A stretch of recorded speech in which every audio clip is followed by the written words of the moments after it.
बिस्मिल्लाहिर्रहमानिर्रहीम। स्टूडेंट्स, आज हम second year physics chapter number 12 उसका एक टॉपिक है जी गाजीस लॉ।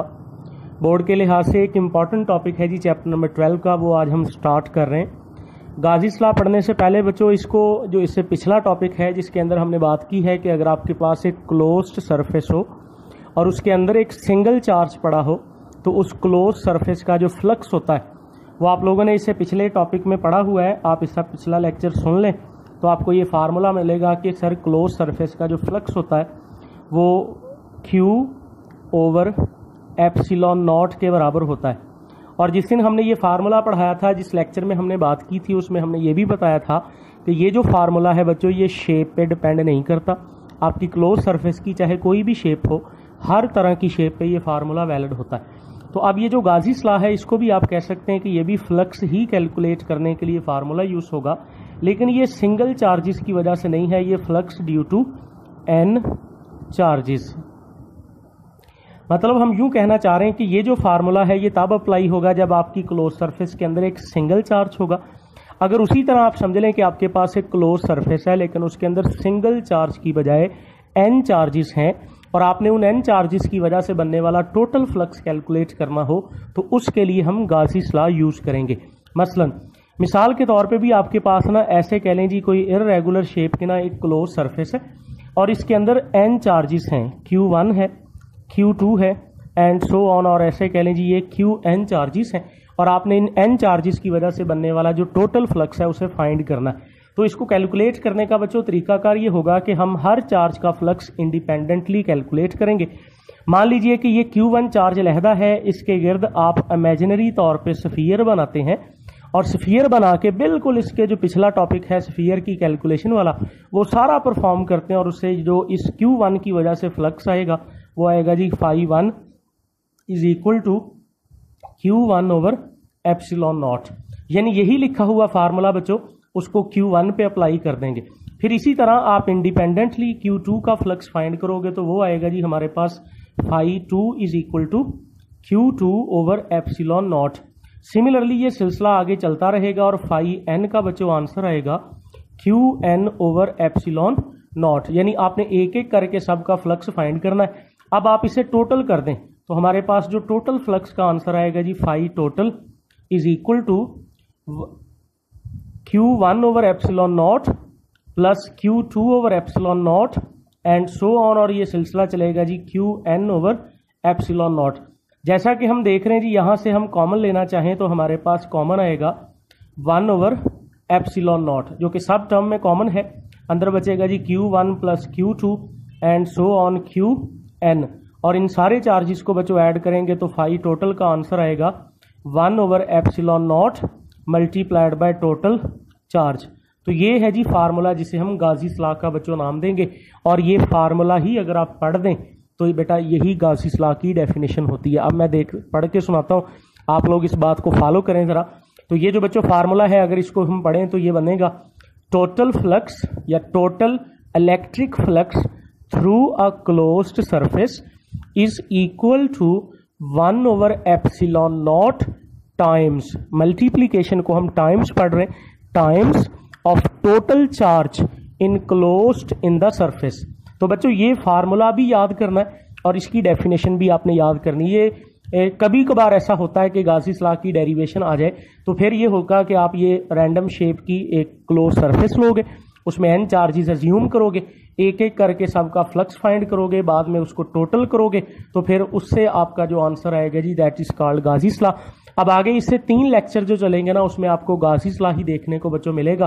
तो ये फार्मूला हर बच्चा याद कर ले कि total flux through a closed surface is equal to 1 over epsilon nought times of total charge enclosed in the surface.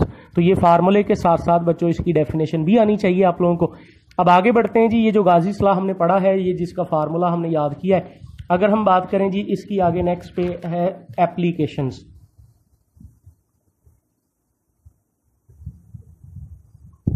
Applications of Gauss's law.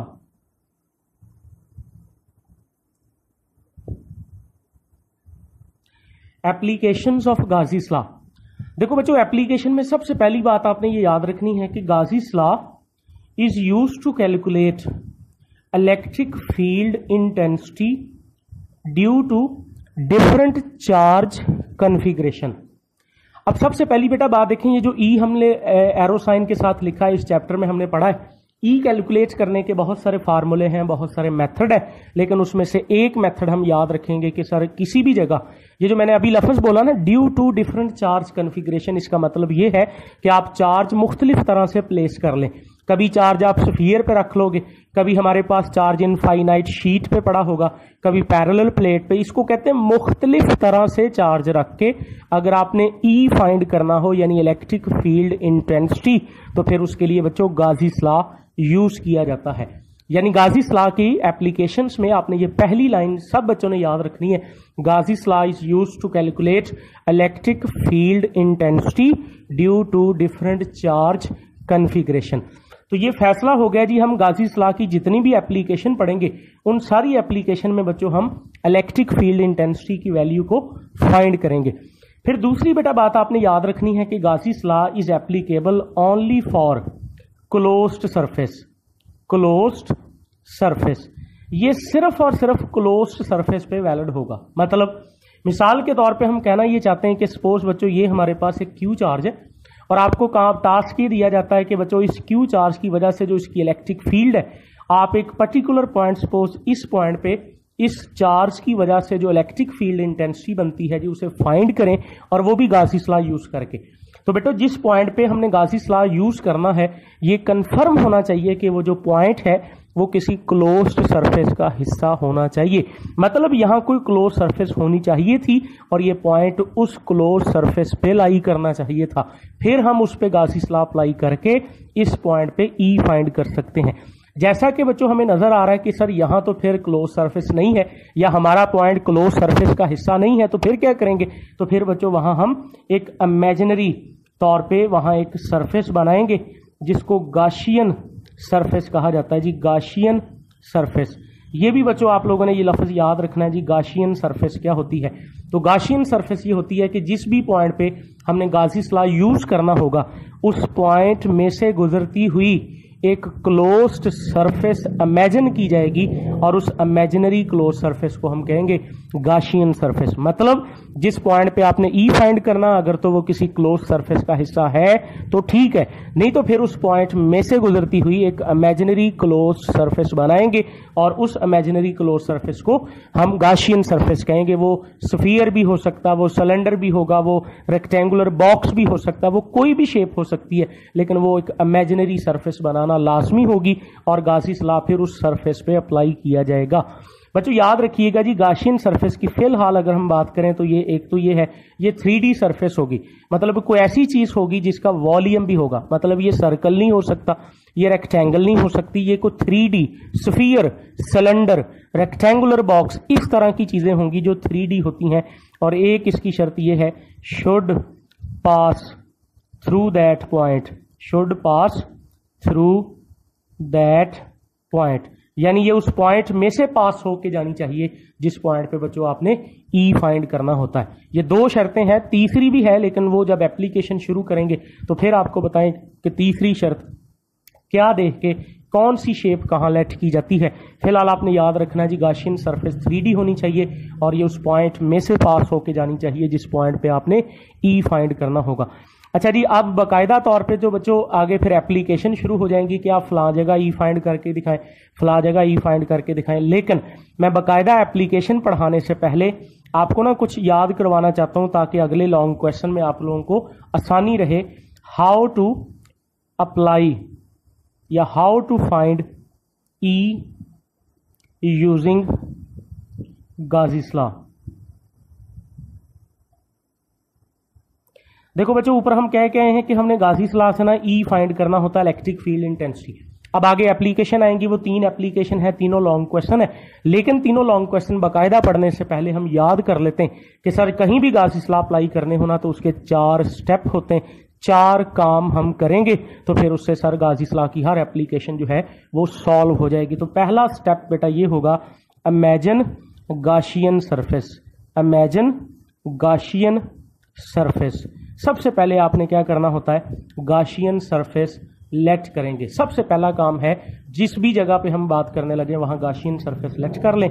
और दूसरा बेटा स्टेप है जी calculate charge, charge enclosed in Gaussian surface, in Gaussian surface. मतलब कि आपने जो Gaussian surface late की है, आप उस गाशियन सरफेस को अंदर देख लें कि उस गाशियन सरफेस के इनसाइड कितना चार्ज है, उसको कैलकुलेट करना दूसरा स्टेप होता है। तीसरा स्टेप होता है यूज गाजीस लॉ। तीसरे स्टेप में आके फिर बच्चों आपने गाजीस लॉ अप्लाई कर देना होता है। और गाजीस लॉ से मुराद बच्चों वो फार्मूला है जो अभी थोड़ी देर पहले हम गाजीस लॉ के नाम से पढ़ के आए हैं कि total flux is equal to 1/ε0 multiplied by total charge.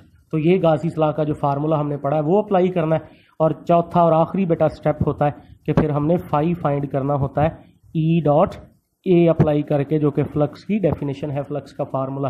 फिर इस फार्मूले यानी चौथे स्टेप से जो फाई आता है और जो तीसरे स्टेप से फाई आता है, इन दोनों को कंपेयर किया जाता है और उसमें से फिर ई का जवाब निकाला जाता है। बच्चों ये जो 4 स्टेप लिखे हैं ना, ये बुक के मुताबिक बात करें तो बाकायदा कोई टॉपिक नहीं है, बुक पे लिखा हुआ ये टॉपिक नहीं है। ये हम अपनी आसानी के लिए कि गाजीस लॉ की हम कोई भी एप्लीकेशन पढ़ेंगे तो उसमें यही 4 स्टेप यूज होंगे और आपका लॉन्ग क्वेश्चन क्लियर हो जाएगा। हम याद कर लें बच्चों इन स्टेप को कि सबसे पहले गाशियन सरफेस लेट करेंगे, फिर उसके अंदर जो चार्ज होगा उसे फाइंड करेंगे, फिर गाजीस लॉ से फ्लक्स फाइंड करेंगे और फिर ई डॉट ए से फ्लक्स फाइंड करके उसे गाजीस लॉ से कंपेयर करेंगे और अपना ई फाइंड कर लेंगे। बच्चों आज के लेक्चर को सुने, इसे याद करें ताकि गाजीस लॉ की नेक्स्ट जो एप्लीकेशन है वो आपको समझ आ सके। अगर ये 4 स्टेप आपको याद रह गए तो आगे सारी एप्लीकेशन जो है वो आप इन्हीं 4 स्टेप को यूज करके सॉल्व कर सकते हैं। That's all.